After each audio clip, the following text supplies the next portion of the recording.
नमस्कार दोस्तों, मैं आपको रहीमदास जी के बारे में बताना चाहता हूँ। रहीमदास जी मध्यकालीन युग के महान संतों कवियों में से एक रहीमदास जी थे। इनकी विचारधारा आज भी प्रभावशील है जितने उनके समय पर थी। रहीमदास जी का जन्म 1556 ईस्वी में हुआ था। इनका पूरा नाम अब्दुल रहीम खान खाना था। रहीमदास जी अपनी व्यक्तिगत आय से बहुत कुछ नियमित दान किया करते थे। प्रतिदिन सुबह जब वे अपने घर के बाहर बैठते थे तो बहुत ज़रूरतमंद को जो उनके पास आते थे उनको ज़रूरत के हिसाब से दान करते थे। लेकिन उनके दान देने का अंदाज अनोखा था। ये इस बात बड़ी प्रसिद्ध थी कि जब कभी किसी को वो दान करते थे तो अपनी आंखें नीची रखते थे, कभी आंख नहीं मिलाते थे।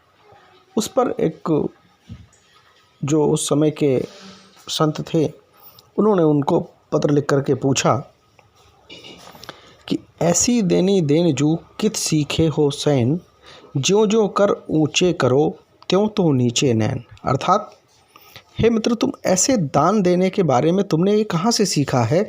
मैंने सुना है कि तुम जैसे जैसे हाथ दान देने के लिए ऊपर उठाते हो वैसे वैसे तुम्हारी नज़रें, तुम्हारी आंखें नीचे हो जाती हैं।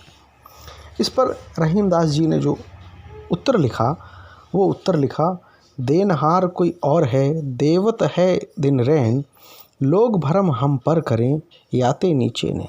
अर्थात, देने वाला तो कोई और है, अर्थात ईश्वर है, जो दिन रात लगातार देता रहता है। लेकिन लोगों को ये भ्रम होता है कि मैं दे रहा हूँ, इसलिए मेरी आंखें अनायास ही शर्म से झुक जाती हैं।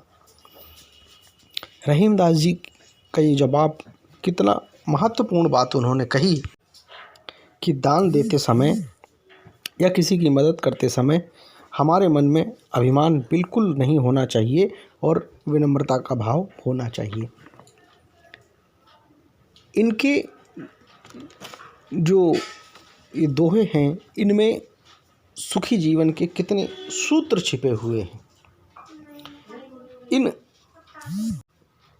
पंक्तियों के माध्यम से रहीमदास जी ने कितना बड़ा संदेश दिया हुआ है कि जो दान देने वाला है उसमें किस गुण को होना चाहिए। जबकि आज की परिस्थितियां विपरीत हैं। आज हम एक छोटी सी चीज़ भी अगर किसी को दान करते हैं तो हम उसको गा गा करके, चिल्ला करके बताते हैं लोगों को, ताकि दूसरों को पता चले कि हमने ये दान किया है। तो ये अंतर आज हो चुका है। जबकि हमको दान देने के लिए जो ये रहीमदास जी के द्वारा जो बताया गया है, इस सिद्धांत के अनुरूप हमें दान देना चाहिए। प्राचीन काल में एक कहावत भी थी कि यदि हम किसी को कोई दान करते हैं तो दान दाता के दाएं हाथ से हम दान कर रहे हैं तो बाएं हाथ को भी पता नहीं चलना चाहिए कि हमारे दाएं हाथ ने किसी को कुछ दान कर दिया है। तो ऐसा दान करने का एक जो सिद्धांत था, जो एक सूत्र था दान के बारे में, आज वो कहीं दूर हो चुका है हमसे। यदि ये जानकारी अच्छी लगे तो लाइक करें, सब्सक्राइब करें।